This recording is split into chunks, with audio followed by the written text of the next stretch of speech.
11 in favour, 3 against, including the vetoes of 2 permanent members and Algeria, while Guyana abstained, bringing weeks of negotiations to naught.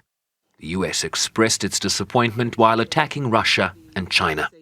Russia and China refuses to condemn Hamas for burning people alive, for gunning down innocent civilians at a concert, for raping women and girls, for taking hundreds of people hostage. This was the deadliest single attack on Jews since the Holocaust. And a permanent member of this council can't even condemn it. I'm sorry, it's really outrageous, and it's below the dignity of this body. The second reason behind this veto is not just cynical, it's also petty.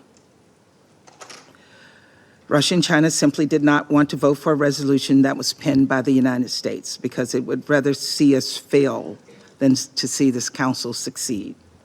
Even after inclusive consultations over weeks and weeks, even after negotiations and edits produced a draft that received overwhelming council support. But Russia argued the US draft simply did not go far enough in demanding an immediate and unconditional ceasefire. The United Nations Security Council has, for a half a year, 6 months, been unable to adopt a document with a demand for a ceasefire in Gaza. All of the attempts, time and again, came up against the resistance of the United States, who 4 times, in cold blood, cast a veto in this chamber. In this time, we have heard from U.S. colleagues repeatedly their justifications. Either they were saying that the achievement of a ceasefire is premature, insofar as there is a need to give space for so-called counterterrorism efforts of Israel, or they demanded for the Security Council not to stand in the way of effective diplomacy of Washington on the ground. That is a quote. Or they called for us to wait for the onset of Ramadan, when apparently an agreement would definitely be reached for a ceasefire, for an end to the violence. And now, 6 months have elapsed. Gaza has virtually been wiped from the earth. And now the U.S. representative, without blinking, has been asserting that Washington has finally begun to recognize the need for a ceasefire. China also explained its veto. Over the past month, the draft has undergone several iterations and contains elements that respond to the concerns of the international community, but it has always evaded and dodged the most central issue, that of a ceasefire. The final text remains ambiguous and does not call for an immediate ceasefire, nor does it even provide an answer to the question of realizing a ceasefire in the short term. This is a clear deviation from the consensus of the Council members and fell far short of the expectations of the international community. The draft resolution falls short.